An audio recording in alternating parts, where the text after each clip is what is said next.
From white sand beaches to ice-capped mountains, and from volcanic Pacific islands to the most remote corners of the Earth, some places aren't just stunning, they could save your life when World War III kicks off. But before you book a one-way ticket to Antarctica and plan to ride it out with the penguins, here are the safest places to be when the bombs start to fall. As tensions continue to rise across the globe, it's starting to feel like World War III isn't a question of if, but when. US relations with, well, pretty much everyone have soured. Russia is still dragging out its 3-day special military operation years later, and China is flexing its muscles around Taiwan. Meanwhile, the Middle East remains a volatile flashpoint, with rising hostilities threatening to draw in major powers. With diplomacy on life support, the world is sliding towards catastrophe, and in a war that big, survival might depend entirely on where you are. The white sand beaches of Fiji might sound like the perfect vacation getaway, but when the bombs start to fall, what makes it worth hiding out there? For starters, it's far from the front lines. Take out a map and look at all the treaty allies of the United States. They tend to skirt around the periphery of the Eurasian landmass, the interior of which is more or less aligned with Russia and China. Now look at the joints between the two. If you're in East Asia or the Pacific region, you'll want to first get away from the countries along what geostrategists call the First Island Chain, which goes from Japan to the Indonesian archipelago. The most intense battles in this theater would take place there, because this is the first line of defense for the US and its allies to contain China's military aims. China has to break through this barrier to secure its trade and supply lines, let alone get all it wants out of World War III. But the hostilities would reach further, thanks to China's large arsenal of ballistic and cruise missiles. Guam and even Hawaii would be huge targets because they're bases for the US military. Even the US mainland would be attacked in some way. Oh, and get away from the Korean peninsula too, for obvious reasons. But Fiji is far from the front lines and far down on the list of targets. Although it has close ties to Washington, no one would bat an eye if Suva declared its neutrality, at least at first. After all, its military only has about 4,000 individuals with a reserve force of 6,000 personnel. In terms of distance, Australia is the closest of the belligerent powers, and it's almost 2,900 miles, 4,600 kilometers away. So you have distance on your side. That's one major World War III survival category that Fiji fulfills. But what about the other? You'd have plenty to survive on out here. Fiji has about 300 islands in its total territory, so you can cruise around and enjoy catching the abundant fish. Fishermen catch over 36,000 tons of them every year, and there are over 1,300 species in Fiji's fisheries to choose from. But if you do get tired of seafood, Fiji has almost 77,000 hectares of arable land, and it grows some pretty diverse stuff. Common crops include bananas, potatoes, coconuts, pineapples, and kava. The Fijians also like to take the root of this plant and make it into a recreational drink, similar to alcohol. Parts of the country get enough rainfall to support plenty of poultry, pigs, and cattle. Also, there's a whole lot of sugarcane and even chocolate to satisfy even the sweetest of teeth. And Fiji doesn't have resources that a belligerent great power would be interested in, at least at first. That phrase might have tipped you off to something. Fiji isn't foolproof as a hiding place, so don't get comfortable in that hammock just yet. If the war ended in short order, it likely wouldn't see much action, but the unpredictability of a long war means Fiji will have some drawbacks. Take another look at the First Island Chain. If the United States and its allies win there, you probably wouldn't have much to worry about. But if China, North Korea, and whatever allies they can call on manage to break through at least part of this line, Fiji is getting closer to the danger zone. Further east from Japan is the second island chain, and the next stop along the way is the third island chain, from the Aleutians in Alaska down to New Zealand. The US and its allies would retreat here to keep China further at bay if things went really poorly, and that line runs right through parts of Fiji. And if the war gets messy, by World War III standards, there are some things in Fiji that could prove useful after all, to a warring power under extreme stress. Things like timber, precious metals, and copper, plus the potential for offshore oil in Fiji's exclusive economic zone. So Fiji's pretty safe, but after hearing that, you might want a tropical getaway that could be even safer. How about Tuvalu? It's 1,000 miles, 1,600 kilometers to the north, so it'll be even further away from any major battleground, at least in the war's opening phase. It also has most of the other things you could want on a World War III survival list. Like Fiji, it doesn't have any treaty alliances, so it's likely that no one would mind too much if it suddenly made like Switzerland and declared neutrality, especially because it only has a population of about 10,000 people and a total area of about 10 square miles, 25 square kilometers. Good for 192nd in the world. The place is densely packed, though, at just under 1,100 people per square mile, 423 per square kilometer. So you better make sure you get along with your new neighbors. And if you can, there's plenty to sustain you here. As you might have guessed, there's a lot of fish to go around in Tuvalu. 42% of the country's people are directly involved in the fishing industry. Its exclusive economic zone at sea is 34,000 times larger than its land area, so there are plenty of places for you to go cast your lines. Tuna species represent 90% of the total catch, but there are 194 species in total. On land, coconuts are plentiful, but since there's fewer natural resources to go around than on Fiji, your diet probably won't be as diverse.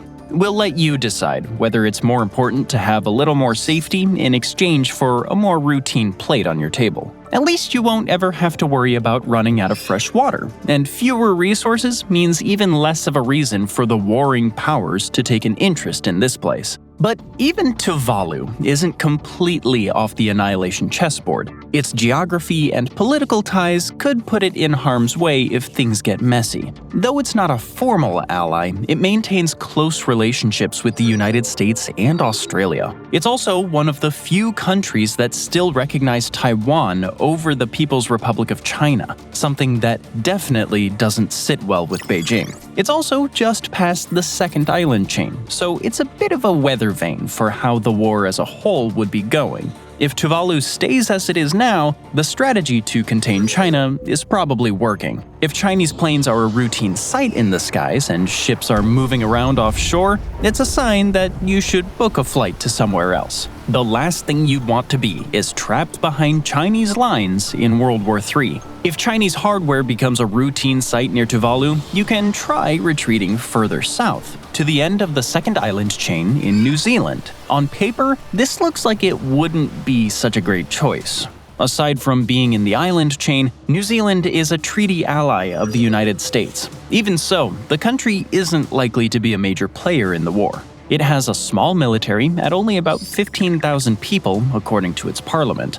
Even under wartime stresses, it wouldn't be able to contribute a whole lot more. Its total population is only a little over 5 million people, with only about 1.8 million considered fit for military service and 62,000 reaching military age every year. Sure, New Zealand could see a missile or two coming its way in the event of a full mobilization, but if we were China or North Korea, we would want to use those on more important targets. We'll explain more on that in a moment.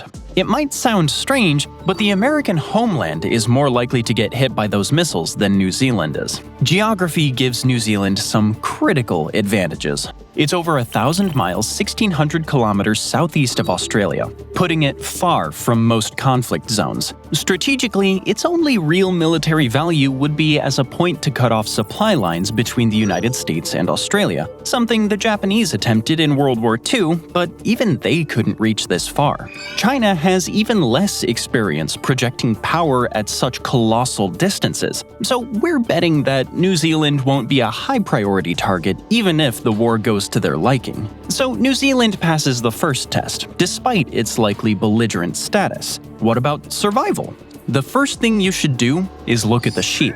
New Zealand is a country of sheep. Literally. In 2022, there were 25.3 million sheep in the country, about 5 sheep for every person. That's the lowest ratio in 170 years. But who's counting sheep during World War III? There's more important things to worry about, like mutually assured destruction.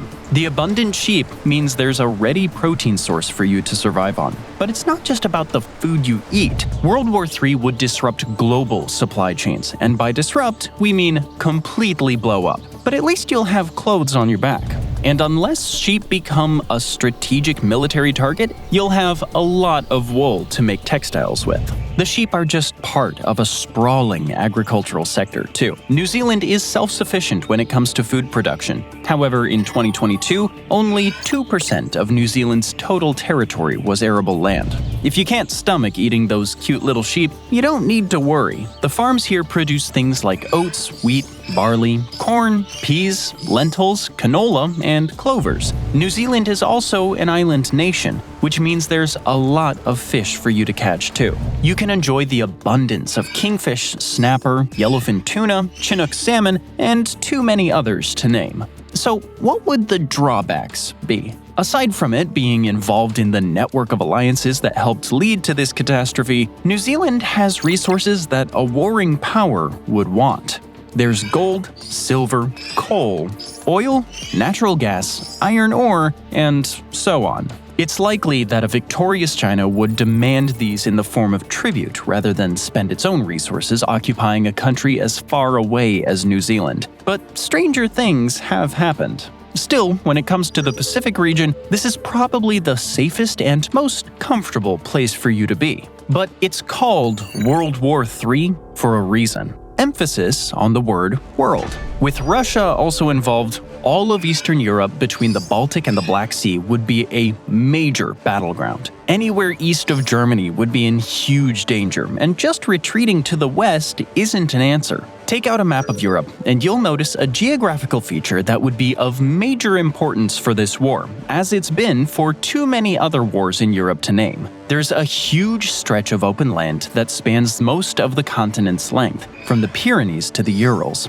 That's the European plain, and the further east you go, the more open the plain gets. At the Urals, it spans 1,200 miles, 1,900 kilometers from the Arctic Ocean to the Caspian Sea. Putin hates this, like every Russian dictator has before him. It means Russia has borders that are pretty much impossible to defend, which is kind of a problem in a war. Since geography is destiny, one of Putin's top World War III goals would be to extend Russian influence as far west as he can. Now, since Russia's military can't even go far west in Ukraine, we wouldn't blame you for doubting that Putin would be able to get a reconstruction of the Soviet Union out of this. But we've already seen how he makes up for these shortcomings. Every major city in Europe would be a target for his missiles and drones. The further east you are, the likelier you'd be to get hit. But it would be a bad idea to count yourself as being safe if you're in London, Paris, or even Madrid. Sure, you can flee to the countryside, but any place in NATO would be potentially a target, especially if there's a military base nearby.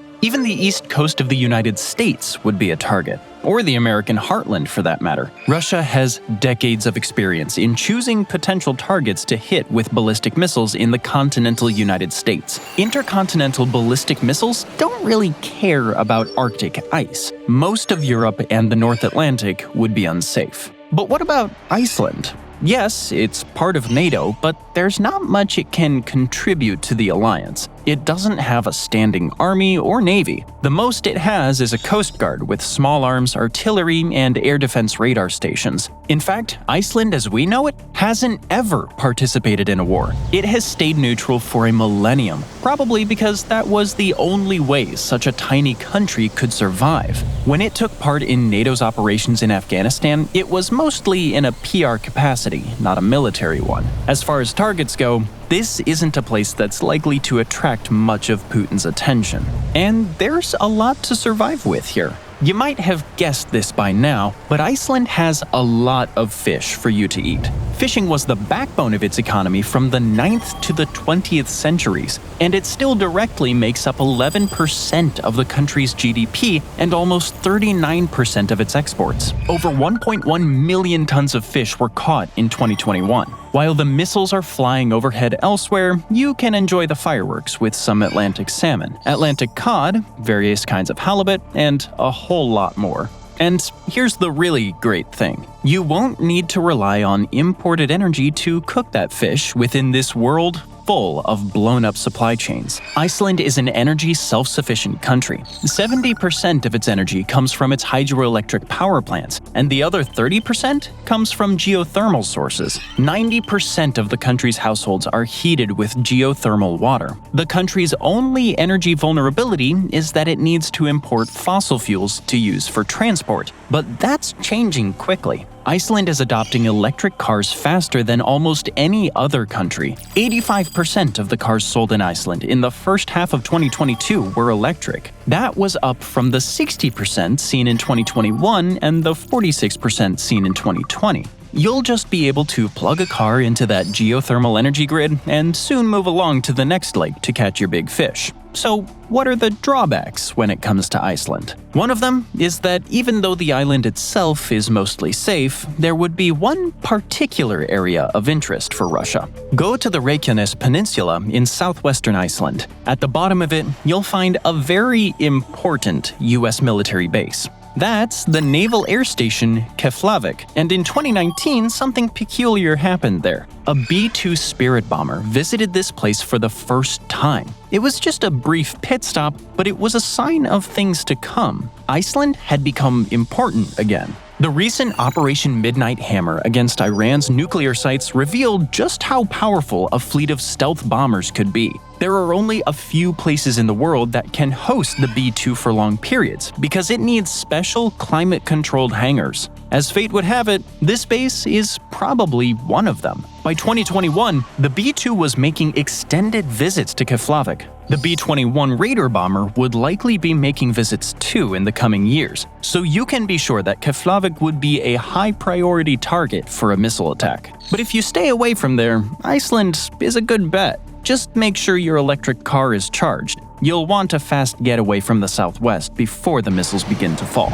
Or maybe you can do what Eric the Red did back in the late 10th century and head west to an even safer place. You'll quickly find that Greenland isn't really green, since 80% of it is covered in ice. It's the real Iceland if there ever was one. Average winter temperatures here get to -0.4 degrees Fahrenheit, 18 below Celsius on the thermometer, with some places going as low as -58, -50 Celsius. Yeah, it won't be pleasant, but that's exactly the point, because it's unlikely that anyone would fight too hard for a place that's 80% ice. But living in a war zone is probably more unpleasant. Since the vast majority of the people in Greenland live on the southwest part of the island, there's not a whole lot in its interior, which means there aren't many roads in this part of the world. There are only 93 total miles, 150 kilometers of roads in the entire country, and only 56 miles, 90 kilometers are paved. No two communities in Greenland are connected by road.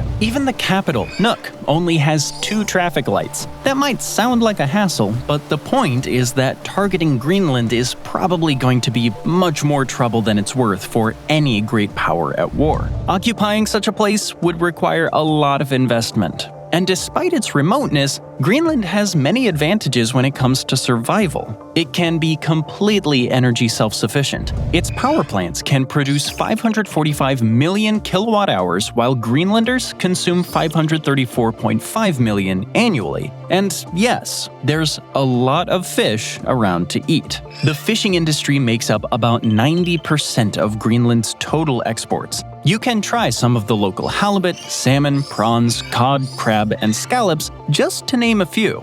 Common crops include potatoes, tomatoes, cucumbers, cabbage, and the Greenlanders are even experimenting with strawberries. Like New Zealand, there are a lot of sheep around here too. Even if the fish are enough meat for you, those wool textiles will come in handy when it gets cold, and that's definitely going to happen.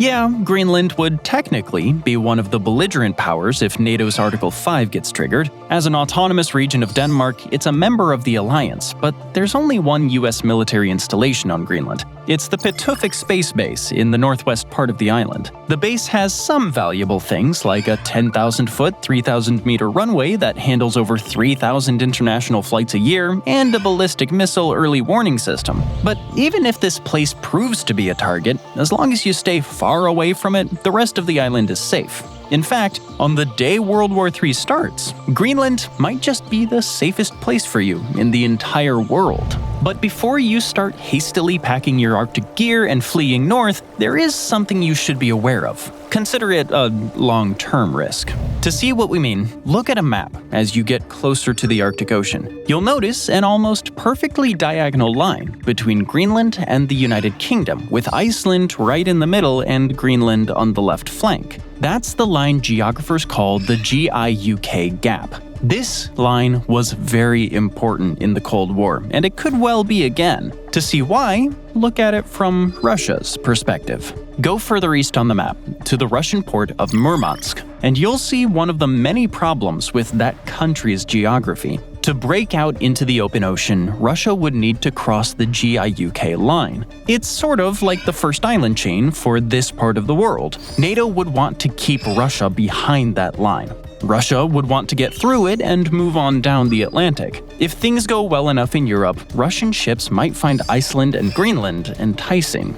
Breaking through the GIUK gap would mean safer supply lines and better positioning for its ships and submarines to threaten other NATO members, including the continental United States. Mind you, we don't think this is a very likely possibility. The Russian Navy is a floating disaster. Just look at what Ukraine did to it in the Black Sea, even though it has no navy. Fighting against NATO's combined naval might so far from its shores isn't something it would likely be good at. So you can consider it a low risk, but we just want to inform you about all the potential risks because we're concerned about your safety. There's one more thing about Greenland that's worth taking note of. You've undoubtedly heard about Donald Trump's desire to purchase the island. He says it's vital for America's national security, and it's not just about the GIUK gap. It's more about the ice. This place might actually live up to its name soon. It has an average thickness of 1.4 miles, 2.3 kilometers, but it's melting fast. Between 2002 and 2021, melting ice caused global sea levels to rise by around 0.03 inches, 0.8 millimeters per year.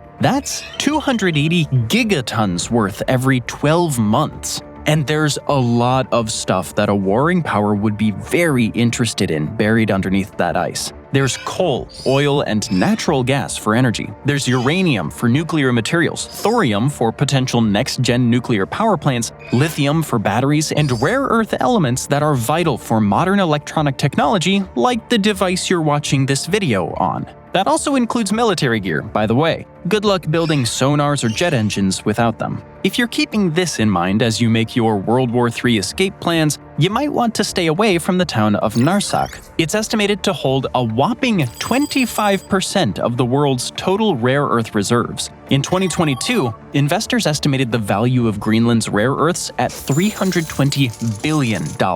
But that number is only going to grow as the ice melts and demand soars. So when it comes to Greenland, the risk profile probably increases over time, though it will still be much safer than almost anywhere else. But are you doomed to frost if you live in the Western Hemisphere? You might be jealous that your counterparts in the East get to go to places like tropical Fiji and Tuvalu, or even in a much more inviting place like New Zealand while you're stuck shivering when it's 30 below outside. Well, you're in luck. There's a place deep in the Atlantic and much further south that could be the perfect destination for you. Nowhere in mainland Europe would be safe in World War III, but as you might have guessed, there are autonomous territories far away that have a much reduced risk profile. The Azores is one of them. These islands are an autonomous region of Portugal 870 miles, 1,400 kilometers west of Lisbon. The climate here is nice and mild thanks to the Gulf Stream, with typical temperatures in the 60s and 70s Fahrenheit, 17 to 26 Celsius year-round. Since Portugal is part of NATO, the Azores would technically be a warring territory. But since it's far off Europe and far behind the GIUK gap,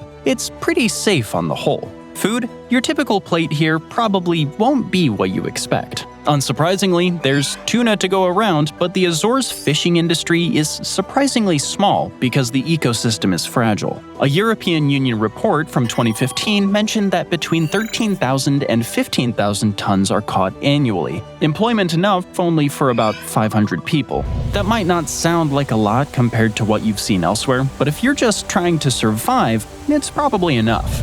With global supply chains destroyed, you take what you can get. Fortunately, there's something to make up for it. There's a lot of volcanic activity in the Azores. There are 26 active volcanoes here, 8 of which lie beneath the surface. The only island in the archipelago that doesn't have a volcano is Santa Maria.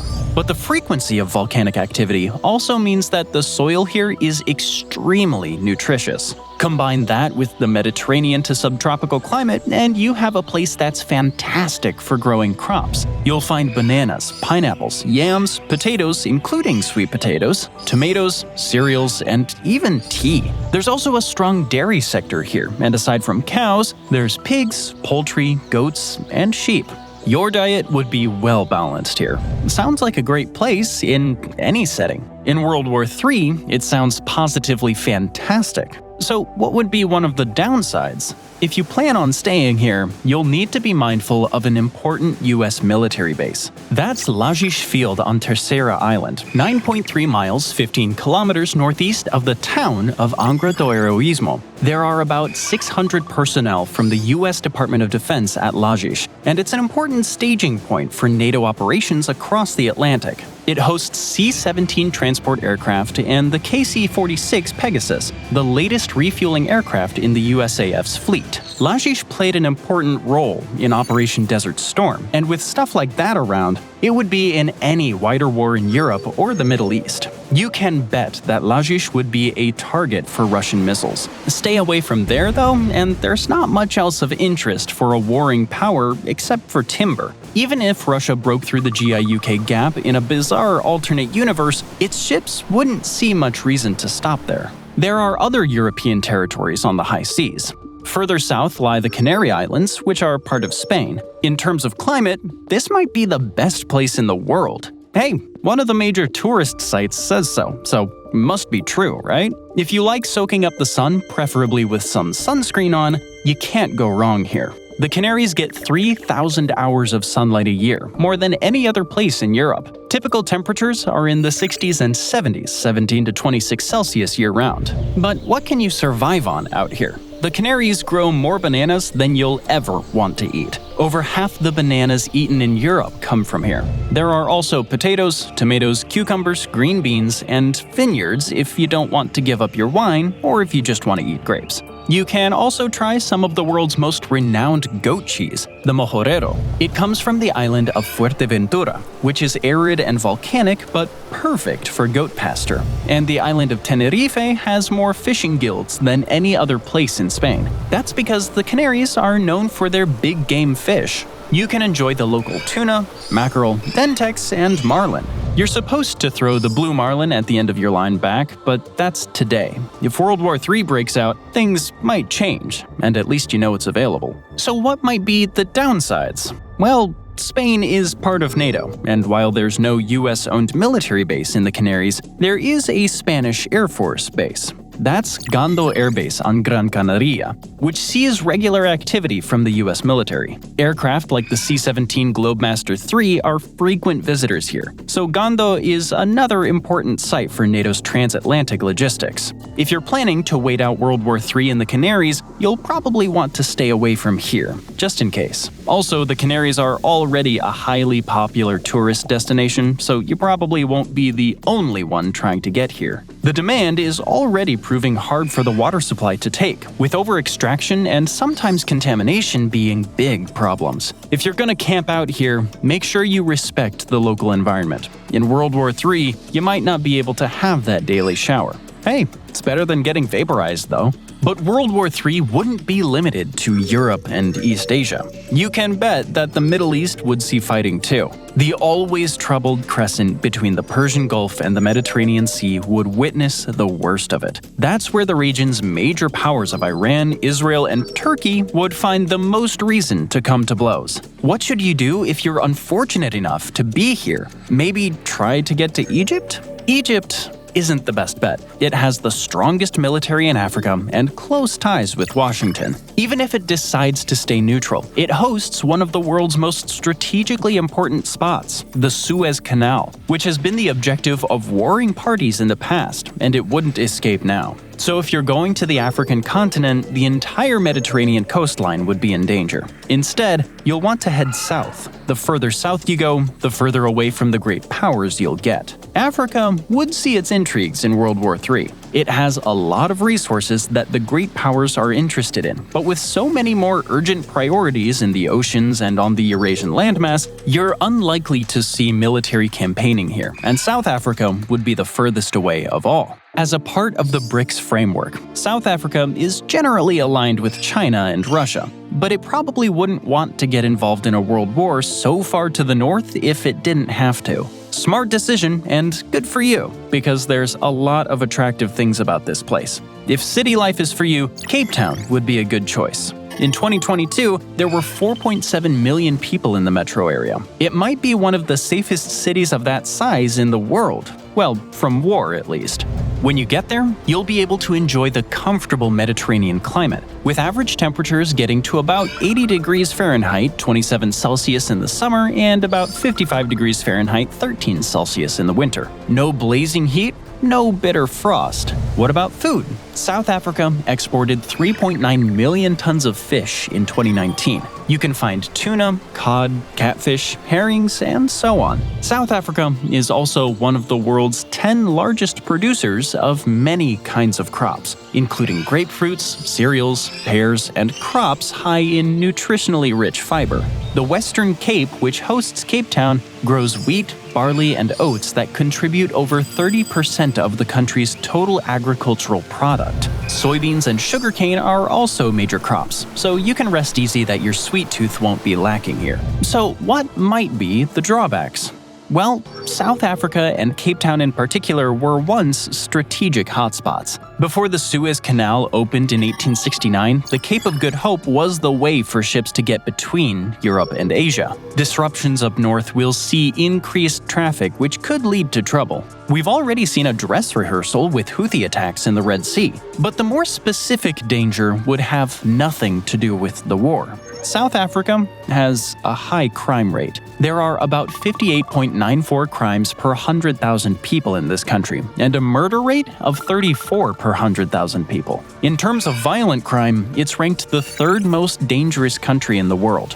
The power supply also wouldn't be as reliable as a place like Iceland. The national power utility, a company called Exxon, has failed to meet demand since 2007. That means periodic power outages, including up to 12 hours in some places during 2023. It would be even worse in World War III. But if you pick the right spot in Cape Town, you would still be in less danger than you would thousands of miles to the north. So far, we've talked about old world hiding spots. What about the new world? The United States would be targeted, so hiding out there isn't an option anymore. South America is a good bet though. No country here is likely to be dragged into World War III, at least for now. But there are other considerations. You certainly wouldn't want to hide out in Venezuela with its corrupt dictator Nicolas Maduro. You'd also need to consider crime rates. They can be very high in places. Chile is not one of them. There are about 37.55 crimes per 1,000 people in Chile. That's elevated compared to other parts of the world, but it's 10% lower than the United States. Better, there are only 1.7 murders per 100,000 people here, compared to 5 in the United States. Want some other positives? Chile and the United States are generally aligned. There's even a joint base, the Fort Aguayo Naval Base in Concon, but it's a training facility for peacekeeping exercises, not a valuable military target. What's more, Chile's geography makes it almost perfectly suited for surviving World War III. Its coastline of almost 4,000 miles, 6,400 kilometers, is at the southwestern edge of South America. It's almost impossibly far away for any of the major warring powers to reach. The profile gets even better. Chile is sort of like a much more modest version of South Korea. It's emerged from a checkered history of coups and dictatorships to be a vibrant democracy, and corruption here is fairly low. It's ranked 32nd out of 180 on Transparency International's Corruption Perceptions Index. That's higher than any other country in South America except Uruguay, and only 4 spots lower than the United States. Chile is also a fairly well-developed country, with a GDP per capita of $16,700 in 2024. High by the standards of its region. Higher than China, too, for that matter. What can you survive on out here? Plenty of fruit, like grapes, apples, and kiwi fruit. There's also wheat, corn, potatoes, and tomatoes, and Chile is one of the world's biggest exporters of ultra-nutritious blueberries. Cherries, too. Onions and wheat are also staples. Here's where Chile's extreme geography gives it another advantage. It can be so forbidding that common agricultural pests simply aren't a factor, so its farms are always productive. If you're looking for meat, other exported items include poultry, pork, and salmon, and Chile's long coastline pretty much guarantees an abundance of fish. Over 813 species available for small-time fishers to go and catch. The downsides? Chile's fisheries aren't what they once were. Overfishing has led to tighter regulations, which would probably be more important to follow in World War III. Chile also relies on imported energy. It's trying to take steps to be energy independent, with renewables making up 55.3% of its power generation in 2022, but it's not Iceland yet. The following year, it imported 62.3% of its total energy supply. You can live with blackouts, but Chile is also a net food importer. Chile does a really good job with the territory it has, but you can't overthrow nature. In 2022, only 1.7% of the country's territory is arable land. But the game is survival here. With global supply chains up in smoke, the import-export math will change as Chile wisely hoards what it has to itself. With a South American continent most likely to be untouched, markets should do the rest. So you can probably feel good about your choice to spend World War III at a place like Punta Arenas, the world's southernmost city with 100,000 inhabitants. There's sheep and cattle to go by here too, just in case you were worried. So sit back and relax on this gateway to the Antarctic, thousands of miles away from the bombs and the rockets and the bullets, as long as they're not nuclear, that is. In a nuclear winter, you wouldn't be safe, no matter how remote a place you could find. Thanks for joining me today. I hope you enjoyed the video, and if you want to see more videos like this, then please consider subscribing and turn on notifications. Really does make a difference. Thanks again, and I'll see you next time on MatPack.